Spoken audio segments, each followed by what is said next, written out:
Nanipahayag ang kaniyang pagliligtas sa lahat ng panahon.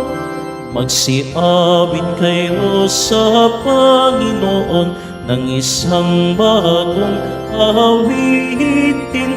Magsiawit kayo sa Panginoon buong sandaigdigan.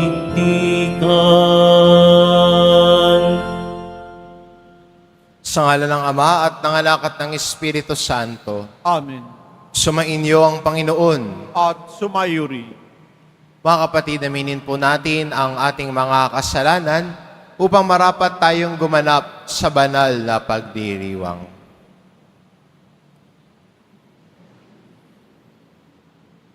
Inaamin ko Sa makapangyarihang Diyos at sa inyo mga kapatid, lalo ba akong nagkasala sa isip, sa salita, sa gawa, at sa aking pagkukulang.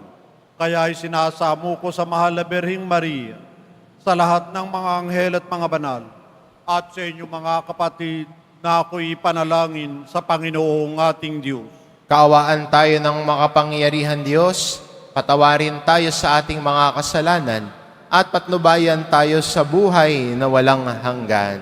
Amen. Panginoon, kaawaan mo kami. Panginoon, kaawaan mo kami.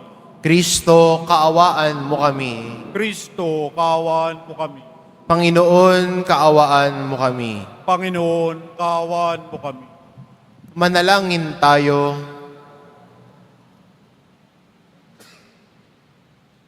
Ama naming makapangyarihan, ginawa mo maging katangi-tangi si Santo Tomas sa pagiging uliran sa kabanalan at pagiging mahusay sa banal na karunungan.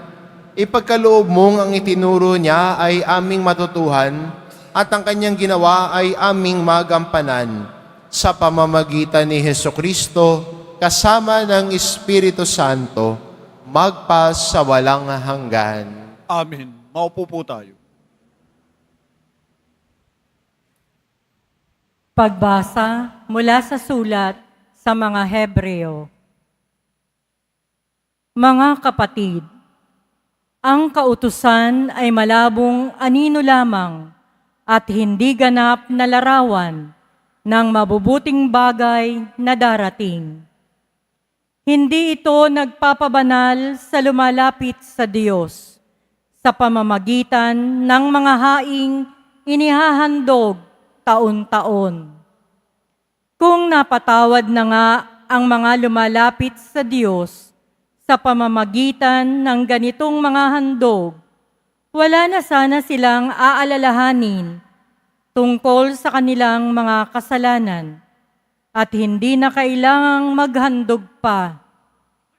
Subalit ang mga haing ito ang taon-taoy nagpapagunita sa mga tao ng kanilang mga kasalanan, sapagkat ang dugo ng mga toro at ng mga kambing ay hindi makapapawi ng mga kasalanan. Dahil diyan, nang si Kristo'y manaog sa sanlibutan, sinabi niya sa Diyos, ang mga hain at handog ng mga hayop ay hindi mo ibig, kaya't inihanda mo ang aking katawan upang maging hain. Hindi mo kinalugdan ang mga handog na susunugin at ang mga handog dahil sa kasalanan. Kaya't aking sinabi, narito ako, O Diyos, upang tupdin ang iyong kalooban, ayon sa nasusulat sa kasulatan tungkol sa akin. Sinabi muna niya, hindi mo inibig o kinalugdan ang mga hain at handog na mga hayop, mga handog na susunugin at mga handog dahil sa kasalanan, bagamat ito'y inihahandog ayon sa kautusan. Sa kanya sinabi, narito ako upang tupdin ang iyong kalooban. Inalis ng Diyos ang unang handog at pinalitan ng handog ni Kristo At dahil sa kanyang pagsunod sa kalooban ng Diyos, nilinis tayo ni Hesukristo sa ating mga kasalanan sa pamamagitan ng minsang paghahandog ng kanyang sarili. At iyo'y sapat na. Ang salita ng Diyos. Salamat sa Diyos. Handa akong naririto upang sundin ang loob mo. Handa akong naririto upang sundin ang loob mo. Ako ay naghintay sa aking Panginoon at dininig niya ang aking pagtaghoy. Tinuruan niya ako pagkatapos ng bagong awiting pampuri sa Diyos. Handa akong naririto upang sundin ang loob mo. Ang mga panghandog, pati mga hain at mga hayop na handang sunugin, hindi mo naibig sa dambana dalhin, upang yaong salay iyong patawarin. Sa halip, ang iyong kaloob sa akin ay ang pandinig ko upang ika'y dinggin. Handa akong naririto upang sundin ang loob mo. Ang pagliligtas mo'y aking inihayag. Saan man magtipon ang iyong mga anak, di ako titigil ng pagpapahayag. Handa akong naririto upang sundin ang loob mo. Ang pagliligtas mo'y ipinagsasabi, di ko inilihim sa aking sarili. Pati pagtulong mo't pag-ibig na tapat, sa mga lingkod mo'y isinisiwalat. Handa akong naririto upang sundin ang loob mo. Tumayo po tayo.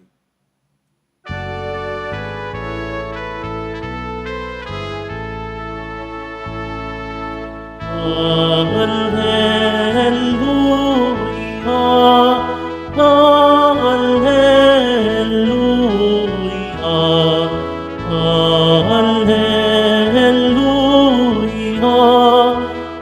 Alleluia.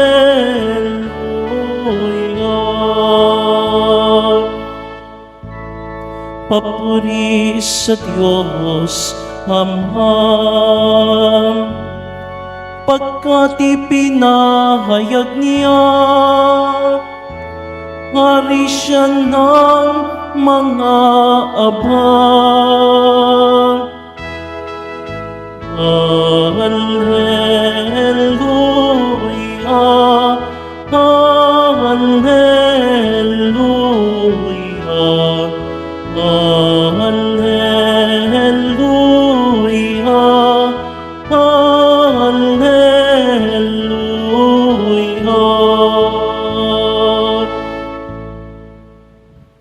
Sumainyo ang Panginoon, At sumayo rin. ang mabuting balita ng Panginoon ayon kay San Marcos. Papuri sa iyo, Panginoon. Noong panong iyon, dumating ang ina at mga kapatid ni Jesus. Sila'y nasa labas ng bahay at ipinatawag siya. Noon na may maraming tao nakaupo sa palibot ni Jesus at may nagsabi sa kanya, "Nariyan po sa labas ang inyong ina at mga kapatid. Ipinatatawag kayo." "Sino ang aking ina at mga kapatid?" ani Jesus. Tumingin siya sa mga nakaupo sa palibot niya at nagwika, "Ito ang aking ina at mga kapatid, sapagkat ang sino mang tumatalima sa kalooban ng Diyos ay siya kong ina at mga kapatid." Ang mabuting balita ng Panginoon. Pinupuri ka namin, Panginoong Heso Kristo. Maupo po tayo.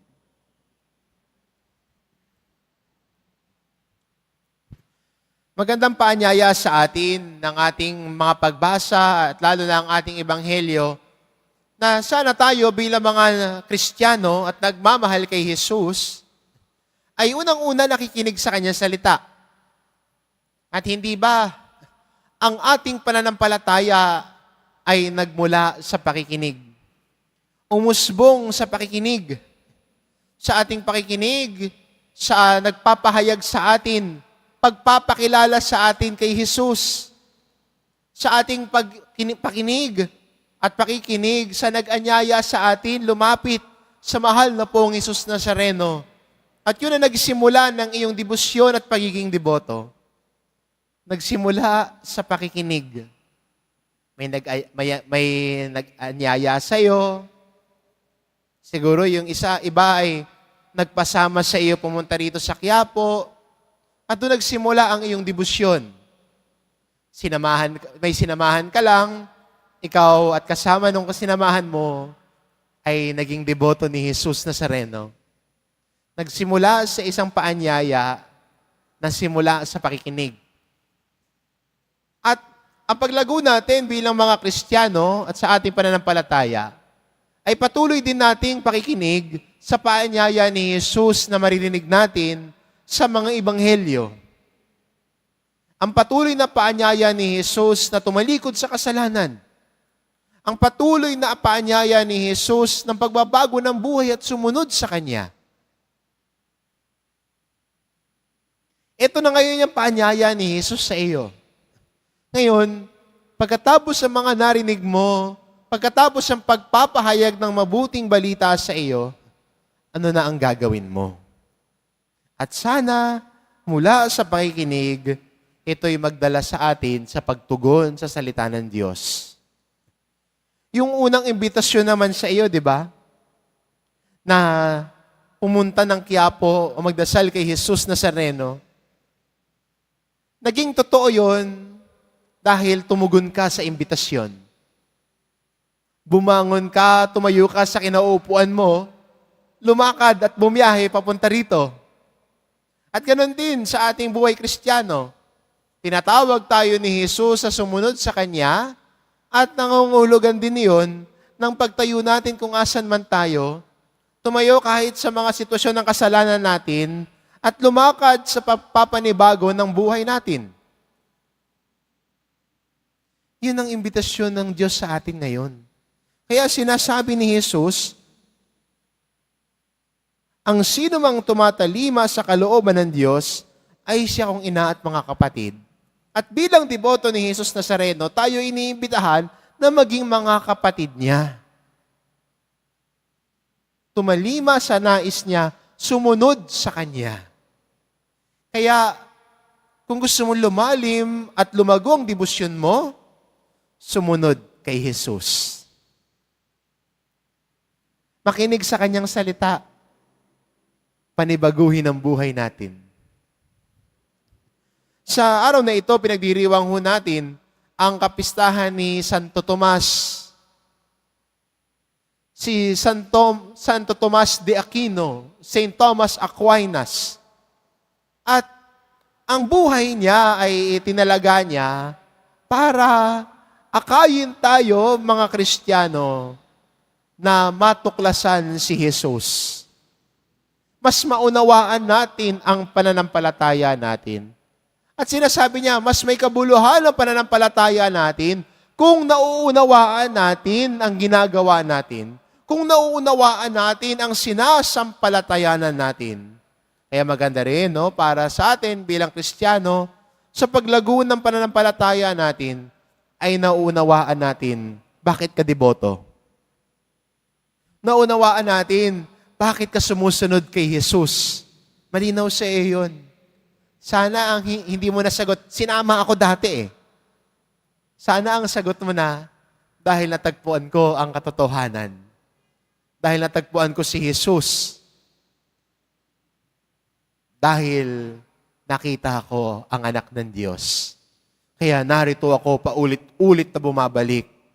Narito ako deboto ni Jesus Nazareno. Dahil nakita ko si Jesus, ang anak ng Diyos, ang aking manunubos. At ang kanyang salita ang nagbibigay buhay sa akin. Malinaw sa atin kung bakit. Bakit ka naririto? Bakit ka deboto? Ba't mo minamahal si Jesus? At ito ang Ito ang dedikasyon ni Santo Tomas sa kanyang pamumuhay.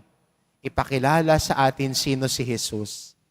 At sa kanyang mga sulat, sa kanyang mga pagsasaliksik, hindi lamang niya, hindi lang siya napuno ng karunungan, kundi higit sa lahat, ang kanyang natuklasan, si Jesus ay kanyang inibig ng buong buo. Si Jesus na kanyang isinulat, kanyang pinagnilayan, naging parte ng buhay niya. Kaya ang faith, hindi lang po nandito, at sana hindi lang ho dito. Pero pinaka-importante, nasa puso at buhay din natin ang pananampalataya natin. Marinaw sa atin kung bakit. Marinaw sa atin kung bakit tayo deboto. Bakit tayo sumusunod? Dahil natagpuan natin si Jesus. Amen. Tumayo po tayo.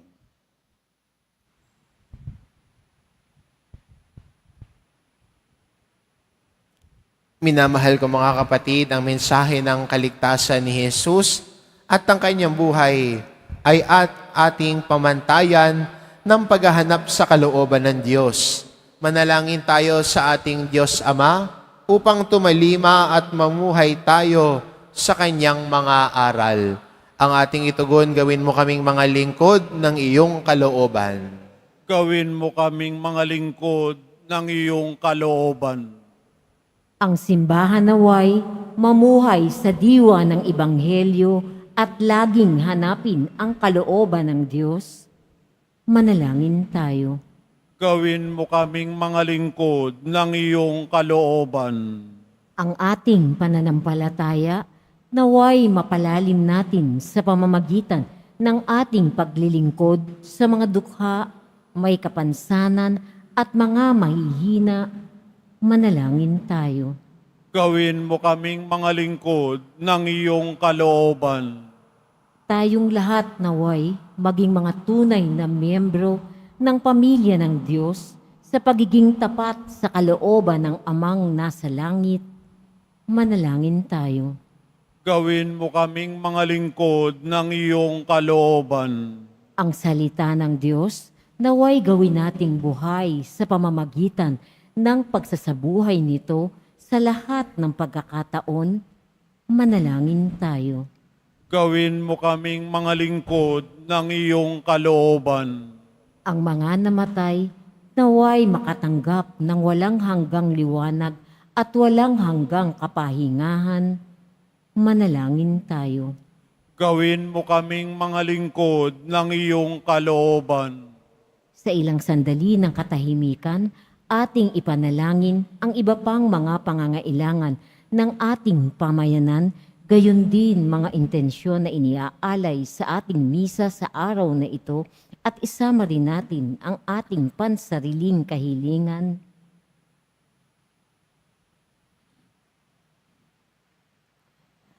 Manalangin tayo. Gawin mo kaming mga lingkod ng iyong kalooban.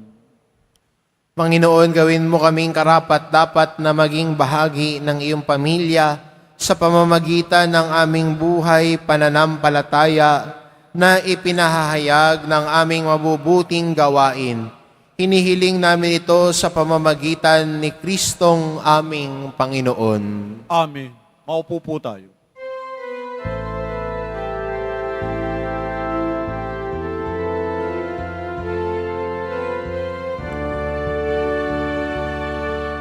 Ang maihahandog sa'yo, Panginoon,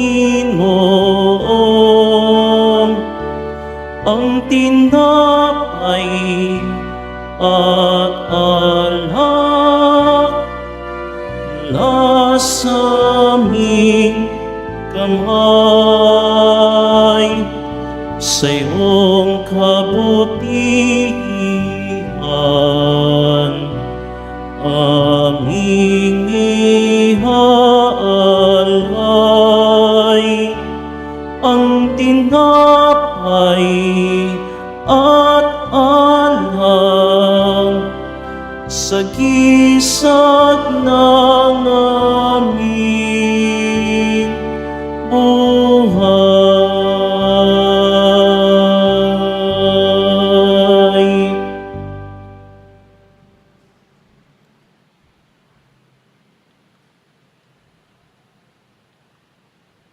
Tumayo po tayo. Manalangin kayo mga kapatid upang ang paghahain natin ay kalugdan ng Diyos amang makapangyarihan. Tanggapin nawa ng Panginoon itong paghahain sa iyong mga kamay, sa kapurihan niya at karangalan, sa ating kapakinabangan at sa buong sambayan na niyang banal. Ama naming lumikha, dumudulog kami sa iyong kadakilaan upang ang kapangyarihan mong ipinahahayag sa paghahain ng mga alay para gunitain ng mga banal ay magdulot sa amin ng pakikinabang sa kaloob mong kaligtasan sa pamamagitan ni Hesukristo kasama ng Espiritu Santo magpa sa walang hanggan. Amen. Sumainyo ang Panginoon. At sumaiyo rin, Itaas sa Diyos ang inyong puso at diwa. itinaas na namin sa Panginoon. Pasalamatan natin ang Panginoong ating Diyos. Marapat na siya ay pasalamatan. Ama naming makapangyarihan, tunay ngang marapat na ikaw ay aming pasalamatan sa pamamagitan ni Hesukristo na aming Panginoon. Ngayong si Santo Tomas de Aquino ay pinararangalan sa pamumuhay niyang totoong uliran at pagiging maaasahan sa panunungkulan. Kaya't si Hesukristo na maaasahan sa katapatan ay inihahayag sa pangangasiwa sa sambayanan. Ang malasakit ng ulirang tagapangasiwa noon ay nagpapatuloy magpahanggang ngayon sa mga panalangin kanilang iniuukol. Kaisa ng sambayanan mong dito'y nagtitipon. Kaya kaisa ng mga anghel na nagsisiawit ng papuri sa iyo nang walang humpay sa kalangitan, kami nagbubunyi sa iyong kadakilaan. Santo, Santo, Santo, Panginoong Diyos ng mga hukbo, napupuno ang langit at lupa ng kadakilaan mo, o sana sa kaitaasan. Pinagpalang na paririto sa ngalan ng Panginoon, o sana sa kaitaasan. Lumuhod po tayo. Ama naming banal, ikaw ang bukal ng tanang kabanalan, kaya't sa pamamagitan ng iyong Espiritu gawin mong banal ang kaloob na ito, upang para sa amin maging katawan at dugo ng aming Panginoong Hesukristo. Bago niya pinagtiis ang kusang loob na maging handog, hinawakan niya ang tinapay, pinasalamatan kanya. Pinagati-hati niya iyon, iniabot sa kanyang mga alagad at sinabi, "Tanggapin ninyong lahat ito at kanin. Ito ang aking katawan na ihahandog para sa inyo."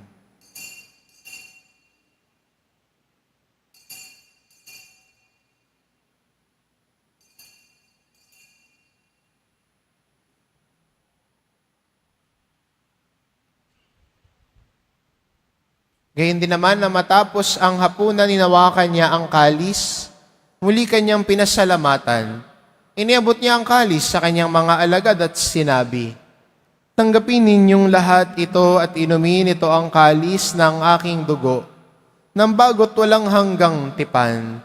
Ang aking dugo na ibubuhos para sa inyo at para sa lahat, sa ikapagpapatawad ng mga kasalanan. Gawin ninyo ito sa pag-alala sa akin."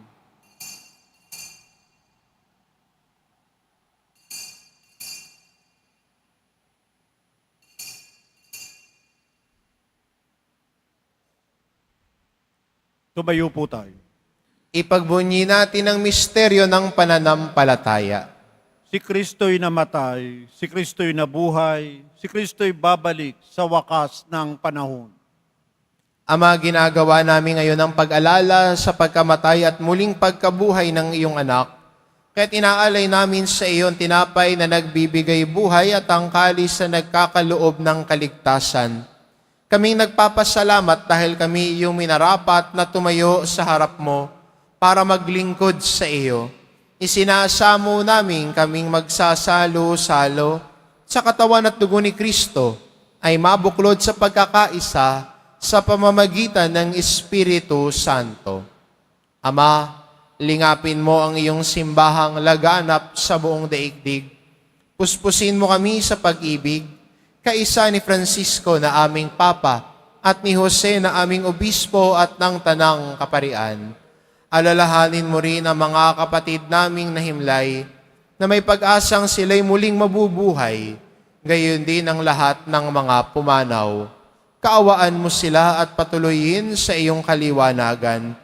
Kaawaan mo at pagindapating kaming lahat na makasalo sa iyong buhay na walang wakas, kaisa ng mahal na Birheng Maria na ina ng Diyos, ng kabiyak ng puso niyang si San Jose, kaisa ng mga apostol at ng lahat ng mga banal na namuhay dito sa daigdig ng kalugod-lugod sa iyo, maipagdiwang nawa namin ang pagpupuri sa ikararangal mo sa pamamagitan ng iyong anak na aming Panginoong Heso Kristo.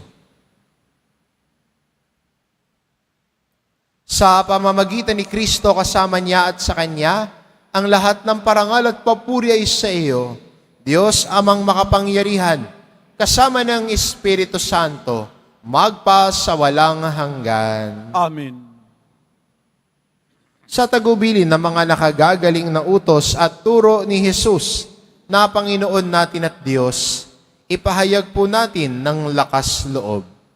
Ama namin, sumasalangit ka, sambahin ang ngalan, mapasa amin ang kaharian, sundin ang loob mo dito sa lupa para nan sa langit.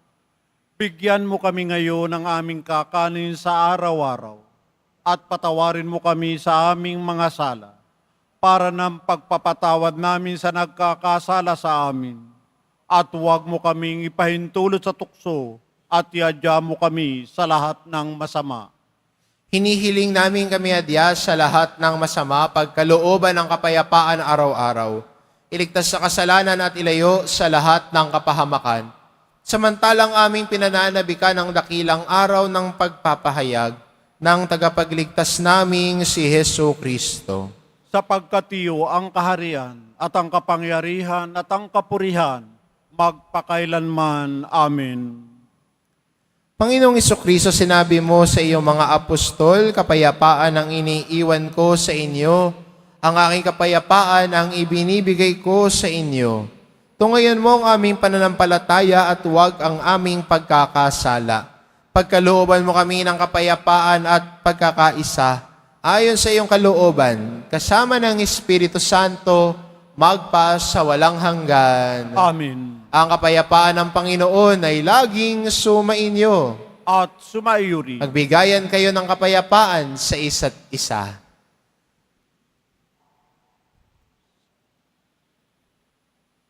Kordero ng Diyos na nagalis ng mga kasalanan ng sanlibutan, maawa ka sa amin. Kordero ng Diyos na nagalis ng mga kasalanan ng sanlibutan, maawa ka sa amin. Kordero ng Diyos na nagalis ng mga kasalanan ng sanlibutan, ipagkaloob mo sa amin ang kapayapaan. Lumuhod po tayo.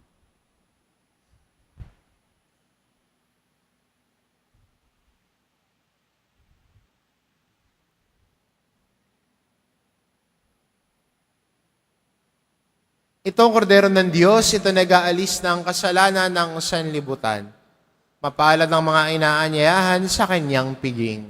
Panginoon, hindi ako karapat-dapat na magpatuloy sa iyo, ngunit sa isang salita mo lamang ay gagaling na ako.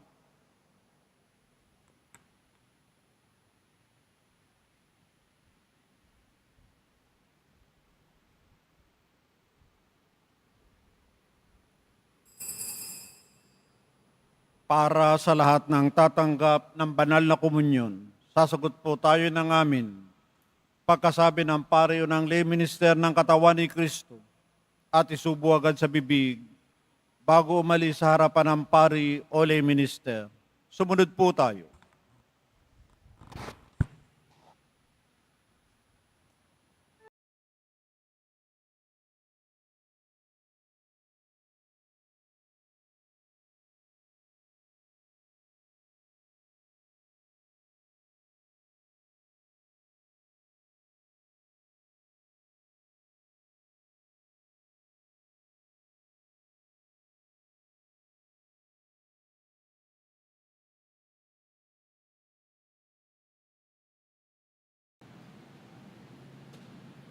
Ama naming mapagmahal, ang tinanggap naming banal na pakikinabang ay maghanda nawa para sa aming pagkakamit ng kaligayahan na idinulot kay Santo Tomas ng iyong paglingap na maaasahan sa pamamagitan ni Hesukristo kasama ng Espiritu Santo, magpa sa walang hanggan. Amen. Sumainyo ang Panginoon. At sumayo rin. Mahal na poong Isus Nazareno, inihayag mo sa pamamagitan ng krus ang walang maliw na pag-ibig ng Diyos sa sangkatauhan.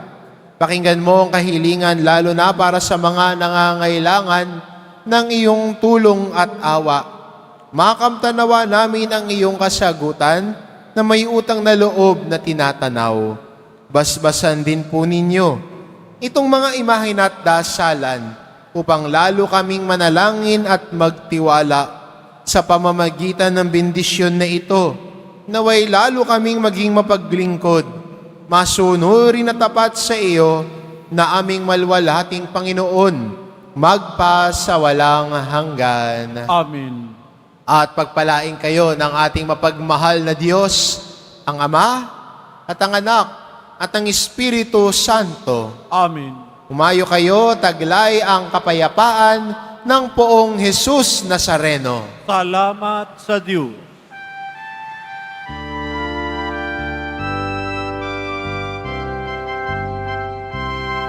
Nuestro Padre Jesús Nazareno, sinasamba ka namin. Pinipintuho ka namin, aral mo ang aming buhay at kaligtasan. Nuestro Padre Jesus Nazareno, iligtas mo kami sa kasalanan. Ang krus mong kinamatayan ay sagisag ng aming kaligtasan.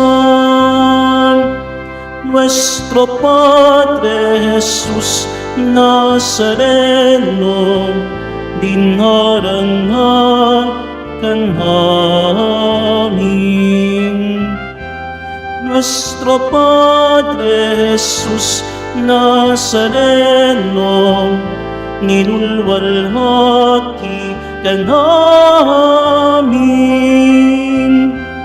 Nuestro Padre Jesus Nazareno, dinarangan ka namin. Nuestro Padre Jesus Nazareno, nilulwalhati ka namin.